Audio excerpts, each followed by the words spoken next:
Students, ఇప్పుడు నేను మీకు గ్రామర్ వ్యాకరణ విభాగ 4th క్వశ్చన్ అనన్వయాలంకారస్య లక్షణ సమన్వయం కురుత లక్షణ సమన్వయం కురుత. ఓకేనా? సో 4th క్వశ్చన్ ఇది అనన్వయాలంకారం గురించి రాయాలన్నమాట. నెక్స్ట్ అలంకారాలలోనే గ్రామర్ ఒక్కటి, మీకు అలంకారాలు ఒక్కటే ఇచ్చారు ఇక్కడ. ఈ ఇయర్ ఎక్కువ పోయిట్ ఇంట్రొడక్షన్స్ ఇచ్చారు, మీకు తెలుసు అది ఇది చెప్పాను వీడియోస్లో, ఇంకా అవసరం లేదు. నెక్స్ట్ ఇక్కడ 8th క్వశ్చన్ ద్వయో అలంకారయో లక్షణ సమన్వయం లిఖత.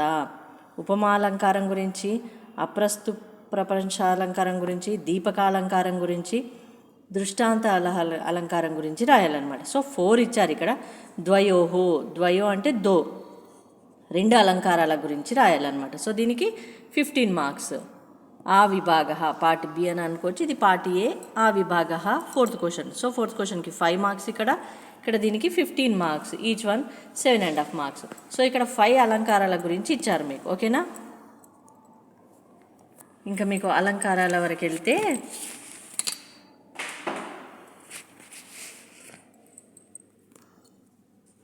ఎయిత్ క్వశ్చన్ అలంకార. ఓకేనా? ఇది అలంకారాల యొక్క ఇంట్రడక్షన్ బేటా, మీకేం అవసరం లేదు. ఎక్స్ప్లెయిన్ చేసే అప్పుడు ఫ్యాకల్టీ లెక్చరర్స్ మీకు కాలేజ్లో ఎక్స్ప్లెయిన్ చేసి ఉంటారు ఆల్రెడీ. సో ఇదే అనమాట, టెన్షన్ ఏం లేదు. ఇక్కడ ఓన్లీ ఇది మీకు అలంకారాల గురించి ఇంట్రడక్షన్ అనమాట. సో ఓకేనా? నెక్స్ట్ ఇప్పుడు చూడండి, ఉపమాలంకార. నెక్స్ట్ ఇదే నేను 8th క్వశ్చన్లో చూపించాను మీకు, ఉపమా అని చూపించాను. వర్డ్ గుర్తుందా? ఇదిగోండి బేట, ఫస్ట్ వన్ ఉపమా. ఇది ఇక్కడ ఉపమాలంకార ఫస్ట్ వన్. ఓకేనా? ఇక్కడ 4th అనన్వయాలంకారస్య. ఇక్కడ అనన్వయాలంకార. అర్థమైందా ఇప్పుడు? సో ఇలా ఈ వర్డ్ వస్తుంది అనమాట మీకు. ఫస్ట్ ఉపమా అని వస్తుంది, అప్పుడు ఇదంతా రాయాల్సి ఉంటుంది. ఈ వర్డ్ వస్తుంది అనన్వయాలంకార అని, ఇదంతా రాయాల్సి ఉంటుంది. సో ఇవి మీకు 6 ఉంటాయన్నమాట. 6. ఇదిగో 3rd, 4th, 5th and 6th. ఓకేనా?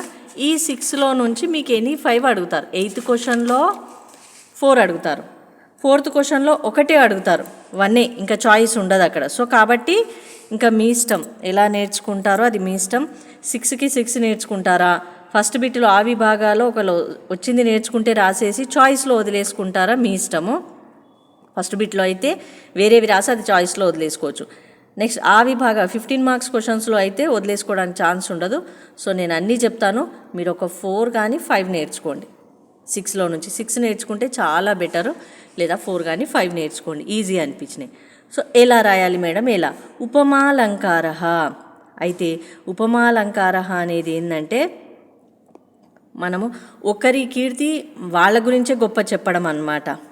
వినండి. పై వాక్యం అందు ఉపమేయము కృష్ణుడి యొక్క కీర్తి, ఉపమానము హంస, సాధారణ ధర్మం స్వర్గంలో ఆకాశగంగయందు విహరించుట మరియు ఉపవాచకం ఇవ. కావున ఇక్కడ కృష్ణుడి కేవలం భూలోకమునందే కాకుండా స్వర్గము వరకు కూడా వ్యాపించి హంస వలె విహరించుచున్నట్టు అనేటి సాదృశ్యంను మనోరంజకంగా వర్ణించడం జరిగింది.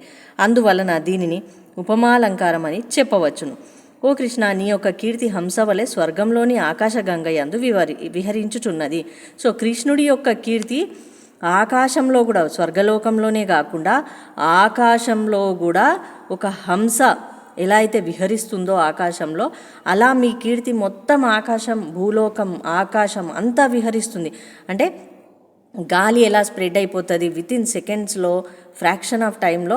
సో అలా మీ కీర్తి అనేది అలా పొగడబడుతున్నది అని చెప్పడం అన్నమాట. అది కృష్ణుడిదే కాదు, ఎవరిది అయినా సరే ఒక దాన్ని పోల్చి చెప్పడం, ఒకదాన్ని గొప్పగా చెప్పడం అనేది ఉపమాలంకార అవుతుంది. అర్థమైంది కదా? ఓకే, ఇప్పుడు ఎలా రాయాలి మేడం? నిర్వచనం ఇది నేర్చుకొని రాయాలి, తప్పదు. ఇంకా మేడం ఇలా ఎలా అంటే తెలుగులోనే నేర్చుకొని రాయండి. సాదృశ్యం ఎక్కడ ఉపమాన ఉపమేయములకు సాదృశ్యం మనోరంజకంగా వర్ణించబడునో దానిని ఉపమాలంకార అని అందరూ. నిర్వచనం అని రాసేసి యాజ్ ఇట్ ఈజ్ ఇలా రాస్తే సంతోషమే. లేదు మేడం మేము రాయలేకపోతున్నామంటే ఒకరి గురించి కీర్తి మనోరంజకంగా ఎంతో గొప్పగా చెప్పబడునో దాన్ని ఉపమాలంకారంగా వర్ణించబడుదురు అని కూడా రాయొచ్చు అనమాట. ఓకేనా? అంటే ఇప్పుడు ఇక్కడ 7.5 మార్క్స్ నాన్న ఒకదానికి, అట్లీస్ట్ మీకు 4 మార్క్స్ అన్నీ ఇస్తాం. కంప్లీట్ మీరు ఇలానే రాశారనుకోండి యాజ్ ఇట్ ఈజ్గా, చక్కగా 7.5 మార్క్స్ పడతాయి. ఓకేనా? ఇక్కడ కూడా అంతే, కృష్ణుణ్ణి మీరు ఉదాహరణంగా తీసుకొని మీ కీర్తి, కృష్ణుల వారి కీర్తి భూలోకమందే కాకుండా స్వర్గలోకంలో కూడా హంసయో ఎలా విహరిస్తుందో వారి కీర్తి అలా విహరించింది, అలా మనోరంజకంగా వర్ణించడం జరిగింది అని చెప్పినా కూడా మీ ఓన్గా కొద్దిగా యాడ్ చేసి రాసినా కూడా, అంటే అట్లీస్ట్ స్టూడెంట్కి అర్థమైంది అనేదన్నా, ఫుల్ మార్క్స్ కాకపోయినా కొద్దిగా మైనస్ మార్క్స్ వేసినా మార్క్స్ మాత్రం పడతాయి. ఓకేనా? ఇలా మీ ఓన్గా కూడా రాయొచ్చు. లేదు ఇది యాజ్ ఇట్ ఈజ్ ఇలానే రాస్తామంటే మార్క్స్ మాత్రం ఫుల్ మార్క్స్ 7.5 పడతాయి. ఓకేనా? సో చదువుకొని తెలుగులో వాళ్ళు ఇలా రాయాలి. మేడం శ్లోకం కూడా రాయాలంటే చదివి రాయగలిగితే రాయండి, లేదు మేడం రాయలేమంటే ఓన్లీ ఉపమాలంకారం అని హెడ్డింగ్ పెట్టి ఇది ఓన్గా నేను చెప్పినట్టు రాసేసేయండి. సెకండ్, ఇది ఇంగ్లీష్లో నాన్న. ఓకేనా? సో ఇంగ్లీష్ మీడియం పిల్లల కోసం. నెక్స్ట్ అనన్వయాలంకార. ఎక్కడ ఒకే వస్తువుకు ఉపమానం మరియు ఉపమేయములు చెప్పబడునో దాని అనన్వయాలంకార అని అందురు. ఇక్కడ సాదృశ్యం అంటే పోలిక చెప్పుటకు తగినది సమానమైనది లేకపోవటచ్చే దానితో దానికే పోలిక చెప్పబడును. చంద్రుడు చంద్రుని వలె అందమైన వాడు మరియు శోభిల్లేడివాడు. పై వాక్యం నందు ఉపమానం చంద్రుడే, ఉపమేయం కూడా చంద్రుడే. కావున ఇక్కడ చంద్రునితో పోల్చుటకు సమానమైన వాడు లేకపోవచ్చటే మరలా చంద్రుణ్ణి చంద్రునితోనే పోల్చుట జరిగినది. అందువలన దీనిని అనన్వయాలంకారముగా చెప్పవచ్చును. సో ఇక్కడ చంద్రుని కంటే గొప్పవాళ్ళు ఇంకెవ్వరూ లేరు బేట. సో అందుకే చంద్రునితోనే పోల్చి చెప్పిర్రనమాట. చంద్రునితో పోల్చిన వాడికి సమానమైన వాడు లేడు. ఇక్కడ చూడండి, చంద్రుని వలె అందమైనవాడు మరియు శోభిల్లేడివాడు. అందమైనవాడు, శోభిల్లేడివాడు, చాలా శోభడిల్లుతున్నాడు అనే దానికి చెప్పడం. అంటే ఇప్పుడు అబ్దుల్ కలాం గారు ఉన్నారు. సో అబ్దుల్ కలాం కంటే గొప్పవారు ఇంకొకరు ఎవ్వరూ లేరు. మన భారతదేశం కోసం ఎంతో చేశారు. సైంటిస్ట్, గొప్ప సైంటిస్ట్, ఎన్నో ఇన్వెన్షన్స్ చేశారు. మన భారతదేశం యొక్క కీర్తి ప్రపంచం మొత్తం చాటి చెప్పారు, ప్రపంచానికి తెలిసేట్టు చేశారు. వారికంటే గొప్పవారు ఇంకెవ్వరు ఉండరు. అంటే వారితోనే పోల్చి ఇంకెవరు లేరని చెప్తున్నాం, అవునా కాదా? ఇలా అన్నమాట. సో ఓకేనా, ఇప్పుడు అర్థమైందా? సో అలా మీరు ఓన్గా యాడ్ చేసి రాయకూడదు, బట్ మీకు అర్థమైంది అనడానికి ఈ షార్ట్ టైంలో రాయలేరు కాబట్టి అందుకే నేర్చుకోవాలి. సో నేర్చుకొని రాయగలిగి అయితే ఇలా రాయండి. చంద్రుణ్ణి ఎగ్జాంపుల్ తీసుకొని ఇలా రాస్తారు మీరు. ఓకేనా బేట? సో చదువుకొని గుర్తొచ్చిన కాడికి చక్కగా రాయండి. ఓకేనా?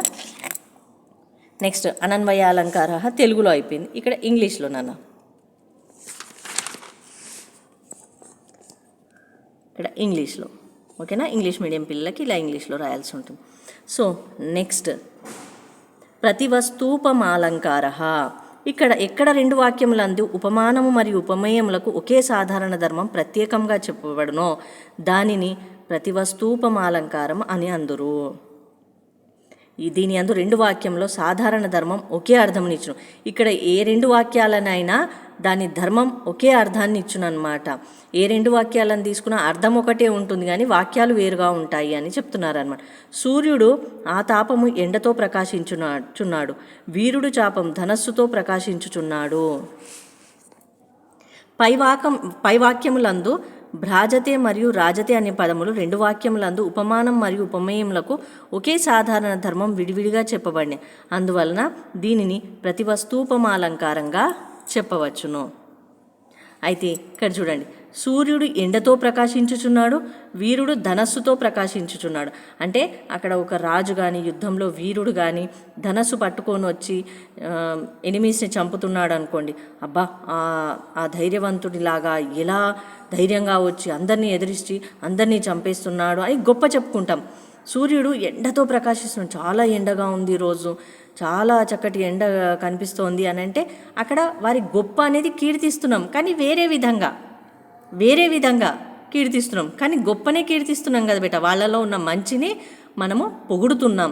అక్కడ 2 వాక్యాలను పొగుడుతున్నాం, అర్థం ఒకటే వస్తోంది, ప్రకాశింపబడుతున్నాడు, పొగుడుతున్నాం. కానీ ఇక్కడ వర్డ్స్ వేరేగా యూజ్ చేస్తున్నాం. వాక్యంలో వాక్యంలో పదాలను వేరుగా చెప్తున్నాం. బట్ పదాల యొక్క అర్థం ఏముంది? ప్రకాశిస్తున్నాడు, గొప్ప చెప్తున్నాం. ప్రతి వస్తూపమాలంకార, ప్రతి ఒక్కదానికి వస్తువును వేరే చూపిస్తూ పొగిడేస్తున్నాము అన్నట్టుగా అట్లా గుర్తుపెట్టుకోండి. సరేనా? మనకి కొద్దిగా గుర్తుండేటట్టు అర్థమయ్యేట్టు చెప్తున్నాను. ఇది ఇంగ్లీష్లో రాసే వాళ్ళకి. నెక్స్ట్ దీపకాలంకార. ఎక్కడ వర్జ మరియు అవర్జ విషయములకు ప్రస్తుత అప్రస్తుతములకు ఒకే సమాన ధర్మం చెప్పబడునో దానిని దీపమాలంకార అని అందురు. దీని అందు 2 వాక్యంలో కూడా ఒకే సమాన ధర్మం చెప్పబడును. ఏనుగు మదంతో ప్రభువుతు ప్రతాపంతో శోభించుచుండెను. ఇక్కడ నాన్న ఇది కొంచెం జాగ్రత్తగా వినండి, ఇంతకుముందులా కాదు. ఈ వాక్యంలందు ప్రభువు ప్రతాపంతో శోభించుచున్నాడు అన్నది ప్రస్తుతం, ఏనుగు మదంతో శోభించుచున్నది అనేది అప్రస్తుతం. ఈ 2 వాక్యంలో కూడా భాతి అనే పదంతో సమాన ధర్మం చెప్పడం జరిగింది. అందువలన దీనిని దీపకాలంకారంగా చెప్పబడు. దీపకాలంకారం అనేది ఏంటి అంటే 2 వాక్యాలు ప్రకాశించుచున్నాయి, శోభించుచున్నాయి బేట. ఇక్కడ చూడండి, ప్రభు ప్రతాపంతో శోభించుచున్నాడు, ప్రతాపంతో, ఏనుగు మదంతో శోభించుచున్నది. మేడం ఇక్కడ వర్డ్స్ సేమ్ ఉన్నాయి కదా అంటే సేమ్, బట్ ప్రస్తుతం అప్రస్తుతం అని ఇచ్చారు. చూడండి, ప్రభువు రాజు అనేది ప్రతాపంతో శోభించుచున్నాడు అంటే రాజు ఎప్పటికీ గొప్పవాడే బేట, రాజు ఎప్పటికీ ప్రకాశిస్తూ ఉంటాడు. అంటే ఇప్పుడు కింగ్ ఎంతో ధైర్యం చేసి ఎనిమీస్ మీద పోరాడితేనే రాజ్యం సంపాదిస్తాడు, రాజ్యంలోని ప్రజలను చక్కగా చూసుకుంటేనే రాజసింహాసనం మీద కూర్చుంటాడు. అవునా కదా? సో రాజును మనము ఎప్పుడు గొప్పవాడనే చెప్పుకుంటాం, గొప్ప పనులు చేస్తూనే ఉంటాడు రాజు కూడా. ఏనుగు మదంతో శోభించుచున్నది అని అంటే ఏనుగు ఒక్కొక్కసారి ఎనిమిస్తో ఫైటింగ్ చేసేటప్పుడు కానీ, మనము యుద్ధరంగంలోకి తీసుకెళ్ళినప్పుడు కానీ చాలా చక్కగా యుద్ధం చేస్తుంది. మదంతో అంటే కోపంతో, ప్రౌడ్గా ఒక్కోసారి ఉంటుంది, ఒక్కోసారి కామ్గా చక్కగా ఉంటుంది. అవునా కదా? కానీ అది అప్రస్తుతం. ఒక్కోసారి ఉండొచ్చు, ఒక్కోసారి కోపంగా ఉండొచ్చు, ఒక్కోసారి శాంతంగా ఉండొచ్చు, ఒక్కోసారి యుద్ధం చేస్తుంది, చేయదు, అలా అన్నమాట.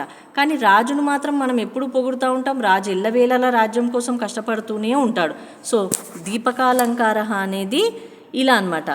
ఒక వస్తువు కానీ ఒకరి కోసం అనేది చెప్పడం అనేది ఒక్కోసారి ప్రస్తుతం ఉంటుంది, ఒక్కోసారి అప్రస్తుతం కూడా అవుతుంది. వాళ్ళు చేయకపోయినా మనం చేస్తున్నారు, వాళ్ళకి అలా ఉంది అనేది ఒక్కోసారి చెప్తాం, బట్ ఎప్పుడూ ఉండదన్నమాట. రాజుకు మాత్రం ఎప్పుడూ ఉంటుందన్నమాట. 2 వాక్యాలు ఒకే సమాన ధర్మం చెప్పబడతాయి, కానీ ఒక్కోసారి వాళ్ళు అలా ఉంటారు, ఉండరు అనేది. ఇప్పుడు సూర్యుడు ఎండ అనేది ఎప్పటికీ ప్రకాశిస్తూనే ఉంటాడు. సూర్యుడు ఎండ ఇక్కడ లాస్ట్ ప్రతివస్తూపమాలంకారంలో. అవునా? వీరుడు అనేది యుద్ధం చేసేవాడు ఎప్పుడూ ధనస్సుతో ప్రకాశిస్తూనే ఉంటాడు, యుద్ధరంగంలో వెళ్ళి యుద్ధం చేస్తున్నాడు. రాజు కూడా యుద్ధరంగంలో వెళ్ళి యుద్ధం చేస్తూనే ఉంటాడు, ప్రజల కోసం మంచి చూపిస్తున్నాడు. ఏనుగు అనేది అలా కాదనమాట. కానీ ఒక్కోసారి మనం శోభించుచున్నది, ఏనుగు మదంతో శోభించుచున్నది అనేది వర్డ్ సెంటెన్స్ యూజ్ చేస్తాం, బట్ ఎప్పటికీ కాదు అనేది అక్కడ చెప్తున్నారనమాట దీపకాలంకారంలో. ఓకేనా? నెక్స్ట్ 5th వన్, అప్రస్తుత ప్రశంసాలంకార. ఎక్కడ అప్రస్తుత ప్రశంస ప్రస్తుతమును ప్రశంస కానీ వర్ణనం కానీ చేయునో దానిని అప్రస్తుత ప్రశంసాలంకార అని అందురన్నమాట. పక్షుల యందు ఒక పక్షి, చాతక పక్షి ఉత్తమమైనది, అది దేవేంద్రుని తప్ప మరొకరిని యాచించదు. పైవాక్యం యందు అప్రస్తుత ప్రశంస ఒక ఉత్తమమైన చాతక పక్షి వర్షం కొరకు దేవేంద్రుడిని కాకుండా వేరొకరిని యాచించదు. దానినే అప్రస్తుతమునకు ప్రశంస చేస్తే ఒక ఆత్మాభిమానం గల వ్యక్తి పండితుడు, రాజును కాకుండా వేరెవ్వరిని యాచించడు అని చెప్పవచ్చును. అందువలన దీనిని అప్రస్తుత ప్రశంసాలంకారంగా చెప్పవచ్చును. అప్రస్తుత ప్రశంస, ప్రశంస అంటే పొగడడం అలా అనుకోవచ్చు. సో ఇక్కడ ఏంది అని అంటే చాతక పక్షి దేవేంద్రుని తప్ప మరొకని యాచించదు. వర్షం కొరకు చాతక పక్షి దేవేంద్రుడిని మాత్రమే పూజిస్తుంది అన్నమాట. పూజించి మాకు వర్షాలు కురిపించండి అని వేడుకుంటుంది. అండ్ ఒక ఆత్మాభిమానం గల వ్యక్తి పండితుడు వెళ్ళి రాజుని కాకుండా మరెవ్వరిని అడగడు బేట. పండితుడు వెళ్ళి రాజునే మాకు ఇది కావాలి, ఇది చెయ్యండి, ఇది మాకు లేదు, ఇక్కడ మాకు అవసరం ఉంది, నీడ్ ఇది అని చెప్పి అడుగుతాడనమాట. సో అలాగా అప్రస్తుత ప్రశంస, అప్రస్తుతంగా మనం వెళ్ళి ఒకరిని ప్రస్తుతంగా ఉన్న వాళ్ళని అక్కడ అడిగి తెలుసుకొని వేడుకుంటామనేది అక్కడ. ఓకేనా? ఇక్కడ వీళ్ళ గురించి మీరు అర్థం చేసుకొని రాయాల్సి ఉంటుంది. నెక్స్ట్ ఇక్కడ ఇంగ్లీష్లో బేట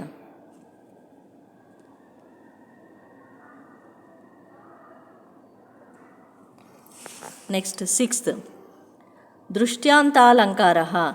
ఎక్కడ ఉపమాన ఉపమేయములకు ప్రతిబింబము చెప్పబడునో దానిని దృష్ట్యాతాలంకార అని అందరు. ఇచ్చట వాక్యం యొక్క భావంను అనుసరించి క్రమంగా మరి ఒక వాక్యం తప్పక చెప్పబడుతుంది. దీనినే బింబ ప్రతిబింబత్వం అందురు. ఓ రాజా, నీవే కీర్తి కలిగిన వాడవు, చంద్రుడే కాంతి కలిగిన వాడు కదా. పై వాక్యం నందు రాజా నీవే గొప్ప కీర్తిమంతుడవు అని చెప్పినప్పుడు క్రమంగా వాక్యానుసారం చంద్రుడే గొప్ప కాంతిమంతుడు అని చెప్పవలసి వస్తుంది. కనుక ఇక్కడ 2 వాక్యములకు బింబ ప్రతిబింబాభావం ఏర్పడుచున్నది. అందువలన దీనిని దృష్ట్యతాలంకారంగా చెప్పవచ్చును.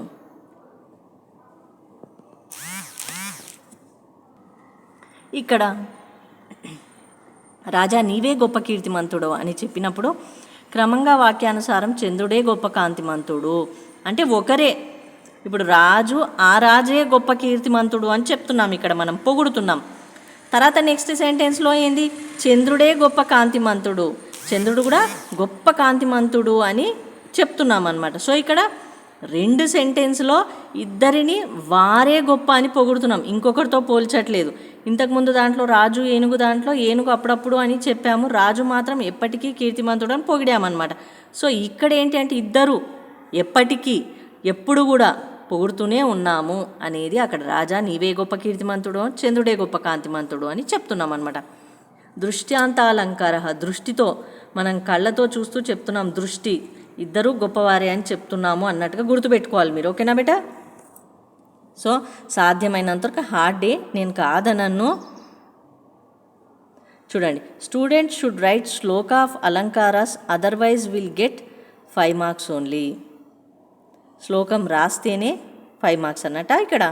సో చూసుకొని మీరు ఏమిచ్చారో నేను చూపించాను అక్కడ, దాన్ని బట్టి మీరు ఆ నోట్ అనేది ఫాలో అవుతూ సాధ్యమైనంత చదివి నేర్చుకొని రాయడానికి ట్రై చెయ్యండి, రాయగలరు కూడా. ఓకేనా బేటా? ఆల్ ది బెస్ట్ నాన్న. ఏ డౌట్ ఉన్నా మీరు కామెంట్ చేయండి, నేను రిప్లై ఇస్తాను. అండ్ కంపల్సరీ ఒక లైక్ చేయండి ప్లీజ్ బేటా. ఒక లైక్ చేశారా? ఇప్పుడైనా ఒక లైక్ చేయండి. అండ్ మీ ఫ్రెండ్స్ రిలేటివ్స్ ఎవరు ఇంటర్ డిగ్రీ ఉన్నా ఆ పిల్లలకి వీడియోస్ షేర్ చేయండి. ఇంటర్ సాంస్క్రిట్ క్లాసెస్ కూడా ఉన్నాయి అండ్ డిగ్రీ కూడా సాంస్క్రిట్ ఉన్నాయి, అందరికీ వీడియోస్ షేర్ చేయండి బేటా.